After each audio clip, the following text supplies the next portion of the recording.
قل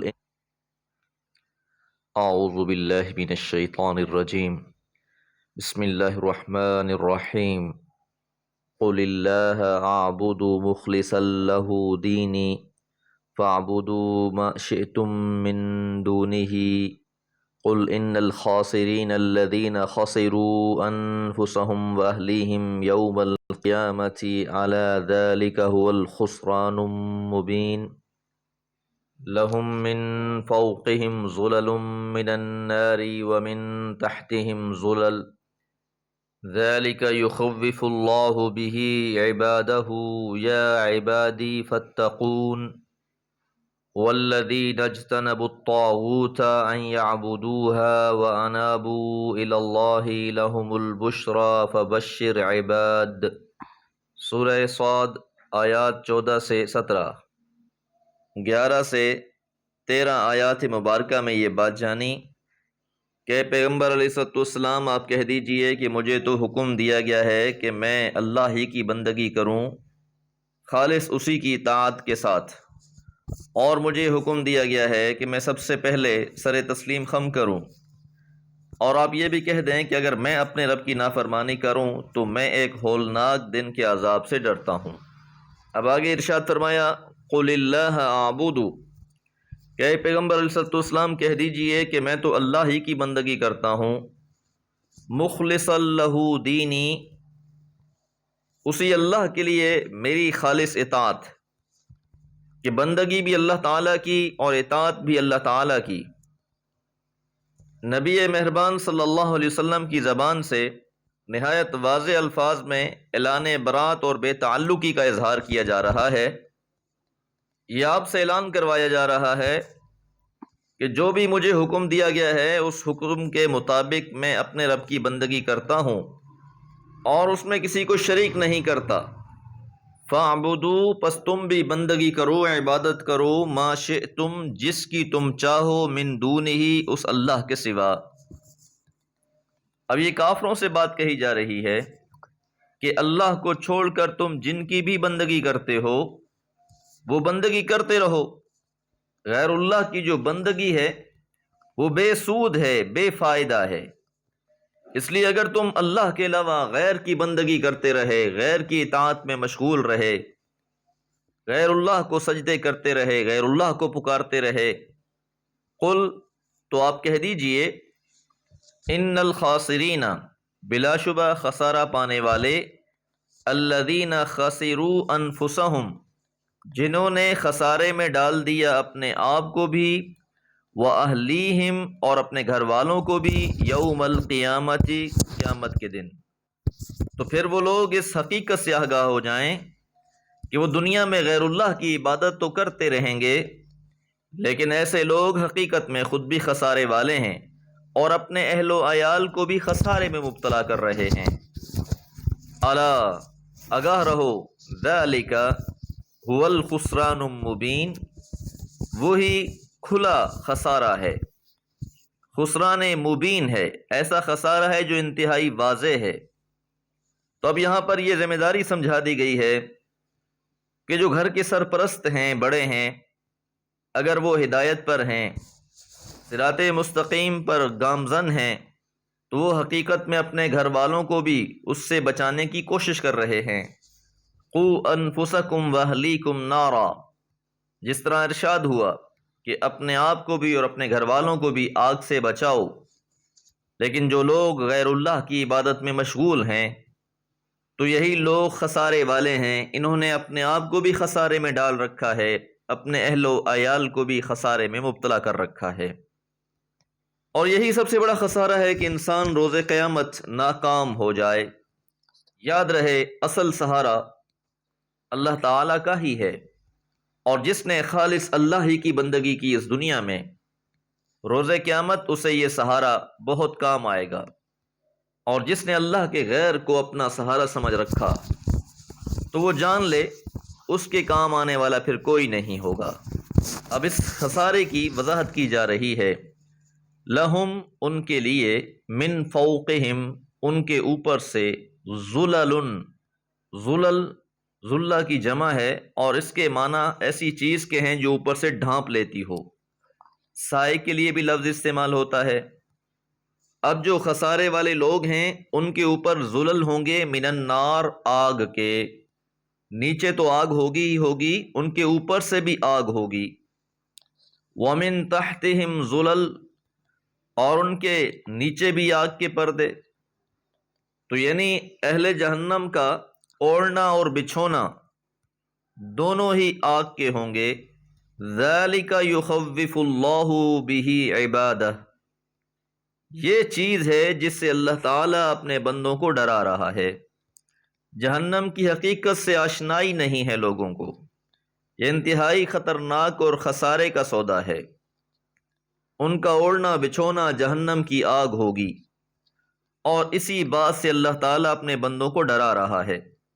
اللہ کو اپنے مخلوق کی فکر ہے، اور مخلوق سے مطلوب یہ ہے کہ وہ اللہ وحدہ لا شریک کی عبادت کریں، اس میں کسی کو شریک نہ کریں۔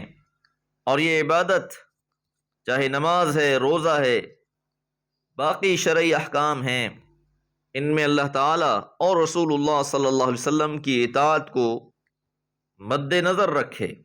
یا عبادی فاتقون، اے میرے بندو مجھ سے ڈرو۔ اللہ کے علاوہ کسی اور چیز سے ڈرنے کی ضرورت نہیں۔ حقیقی معنی میں جو شخص اللہ تعالیٰ سے ڈرتا ہے وہی شخص اہل تقوی میں سے ہے، اور جو بھی اللہ تعالیٰ سے ڈرتا ہے اور آخرت میں اپنے لیے اچھے انجام کا طالب ہے، تو ان لوگوں کی پھر یہ صفت ہے والذین اجتنبوا الطاغوت، جو لوگ اجتناب کرتے ہیں طاغوت سے، ان یعبدوہا، کہ وہ اس کی عبادت کریں۔ یاد رہے کہ اللہ کے علاوہ جس کی بھی پرستش کی جاتی ہے، پوجا جاتا ہے، پکارا جاتا ہے، عبادت کی جاتی ہے، نفع نقصان کا مالک سمجھا جاتا ہے، اسے طاغوت کہا جاتا ہے۔ یہ غیر اللہ کی تعبیر کے لیے ایک جامع لفظ ہے، چاہے وہ بت ہوں، حجر و شجر ہوں، جن و شیاطین ہوں، یا اللہ کی بندگی سے نکالنے والے لیڈر ہوں، یہ سب طاغوت کی راہیں ہیں۔ وَأَنَابُوا إِلَى اللَّهِ، اور وہ رجوع کرنے والے ہیں اللہ تعالیٰ کی طرف۔ طاغوت سے مکمل اجتناب اور اللہ کی طرف رجوع۔ لَهُمُ الْبُشْرَى، ان کے لیے خوشخبری ہے۔ فَبَشِّرْ عِبَاد، میرے ان بندوں کو خوشخبری سنا دیں۔ تو جو شخص بھی اپنی زندگی میں طاغوت کی بندگی سے اجتناب کرے گا اور اللہ کی طرف رجوع کرنے والا ہوگا، پس اے پیغمبر علیہ الصلوۃ والسلام آپ میرے ایسے بندوں کو خوشخبری سنا دیں۔ دعا ہے اللہ تعالی ہم سب کو ان خوش نصیبوں میں سے بنا دے۔ وما علیہ الا البلاغ،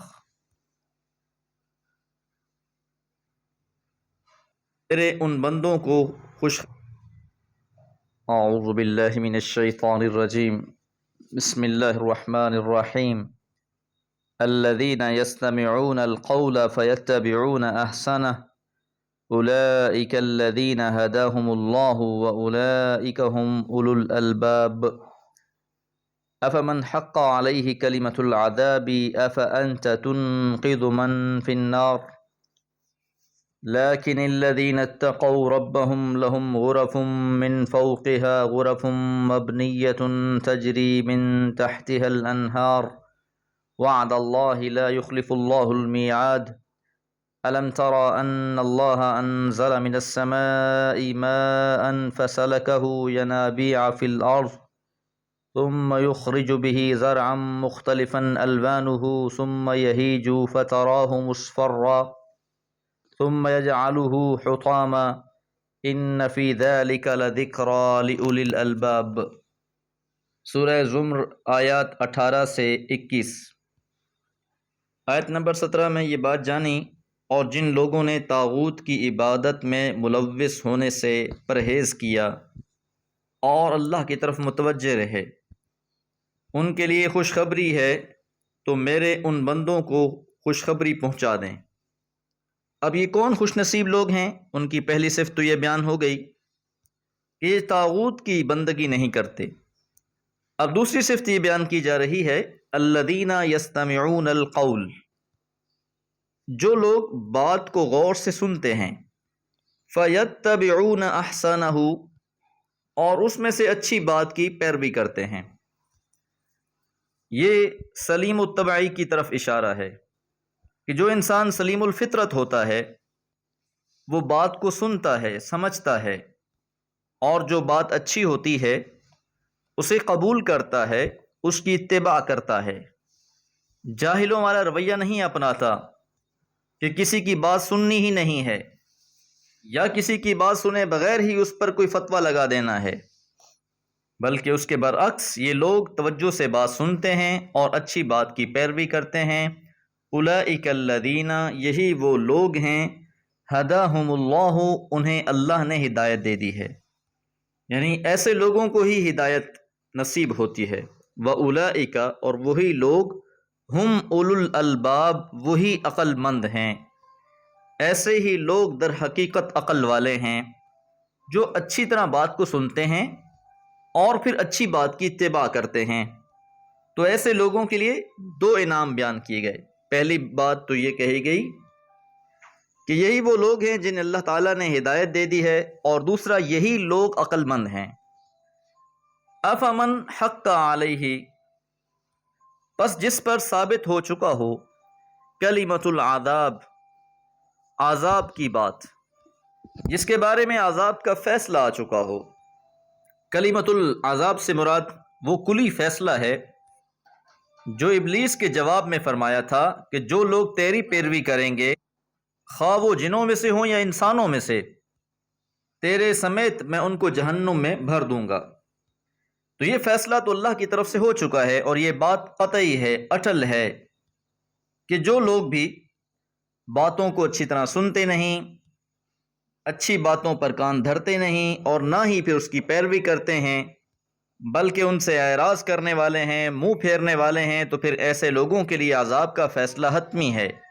انت، تو کیا آپ، تنقذ، نجات دلا سکتے ہیں، من فی النار، جو آگ میں ہو، یعنی جس کے لیے اللہ تعالیٰ کی طرف سے یہ فیصلہ ہو چکا ہو کہ وہ جہنمی ہے، تو آپ اس کو جہنم سے نہیں نکال سکتے۔ اللہ کے فیصلوں کو تبدیل کرنے کا اختیار کسی کے پاس نہیں ہے۔ لیکن الذین اتقوا، البتہ ان لوگوں کے جو ڈر گئے، ربہم، اپنے رب سے، جن کے دلوں میں اللہ کا خوف ہے، ان کے لیے بالا خانے ہوں گے، من فوقہا غرف، اور ان بالا خانوں کے اوپر بھی بالا خانے ہوں گے، مبنیتن، تیار شدہ۔ غرف، غرفہ کی جمع ہے، کمرے کے لیے استعمال ہوتا ہے۔ تو جنتیوں کو جو محلات ملیں گے وہ کئی منزلہ ہوں گے، خوب آراستہ ہوں گے، تجری، بہہ رہی ہوں گی، من تحتها الانہار، ان کے نیچے سے نہریں، انتہائی خوبصورت محلات، اور ان کے سامنے بہتی نہریں۔ یہ ان لوگوں کے لیے ہیں جو تقوی اختیار کرنے والے ہیں۔ وعد اللہ، اللہ کا وعدہ ہے، اہل تقوی کے ساتھ یہ اللہ کا وعدہ ہے۔ لا یخلف اللہ، اور نہیں خلاف ورزی کرتا اللہ تعالی، المیعاد، وعدے کی، کہ اللہ نے جو بھی اپنی مخلوق سے وعدہ کر رکھا ہے اللہ اسے پورا کرنے والا ہے۔ اب جو لوگ منکرین ہیں، قرآن کی تکذیب کرنے والے ہیں، دنیا ہی کو سب کچھ سمجھ بیٹھے ہیں، انہیں ایک مثال دے کر بات سمجھائی جا رہی ہے کہ یہ دنیا کی زندگی بڑی ہی بے ثباتی ہے۔ الم ترى، کیا نہیں تو نے دیکھا، ان اللہ، بلا شبہ اللہ تعالی نے، انزل، نازل کیا، اتارا، من السماء، آسمان سے، ماء، پانی، آسمان سے بارش برسائی، فسلکہ، پھر چلا دیا اس پانی کو، ینابیع فی الارض، زمین کے چشموں میں، ثم، پھر، یخرج بہ، نکالتا ہے اس کے ذریعے سے، زرعن، کھیتیاں، مختلفاً الوانہ، ان کے رنگ مختلف ہیں، ان کی قسمیں مختلف ہیں۔ یہ منظر کی پہلی جانب ہے کہ آسمان سے اللہ تعالیٰ بارش برساتا ہے، پھر وہ پانی چلتے چلتے زمینوں سے مختلف چشموں کی صورت باہر آتا ہے، اور اس پانی کے ذریعے سے اللہ تعالیٰ مختلف قسم کی کھیتیوں کو اگاتا ہے۔ ثم یہیج، پھر وہ خشک ہونے لگتی ہیں، فتراہ مصفرا، پھر تم اس کو دیکھتے ہو زرد رنگ میں، ثم یجعلہ، پھر اللہ تعالیٰ بنا دیتا ہے اسے حطاما، ریزہ ریزہ۔ تو پہلے وہی فصل جو بڑی خوشنما ہوتی ہے، خوبصورت ہوتی ہے، سوکھنے لگتی ہے، پیلی پڑ جاتی ہے، اور پھر وہ ریزہ ریزہ ہو جاتی ہے، ہر عروج کو زوال ہے۔ اسی طرح انسان کی حقیقت بھی ہے۔ انسان مختلف مراحل سے گزر کے جوانی کو پہنچتا ہے، اور پھر ادھیڑ عمر، بڑھاپا اور اختتام۔ تو دنیا میں جو بھی چیز ہے اس میں یہی مراحل ہیں، چیز بنتی ہے، اپنے جوبن کو پہنچتی ہے، اور پھر اختتام آ جاتا ہے۔ ان فی ذالک، بلا شبہ اس میں، لذکری، البتہ نصیحت ہے، لأولی الالباب، عقل والوں کے لیے۔ تو جو لوگ بھی اس کا مشاہدہ کرتے ہیں وہ زندگی کی حقیقت کو سمجھ سکتے ہیں۔ تو پہلی حقیقت یہ سمجھا دی گئی کہ یہ دنیا عارضی ہے، وقتی ہے، عقل مند انسان اپنا زیادہ وقت اس کے پیچھے ضائع نہیں کرتا۔ دوسری بات یہ سمجھا دی گئی ہر چیز کا آغاز اور اختتام اللہ ہی کے حکم سے ہے۔ دعا ہے اللہ تعالی ہمیں ان آیات مبارکہ سے نصیحت حاصل کرنے کی توفیق عطا فرمائے۔ وما علیہ الا البلاغ۔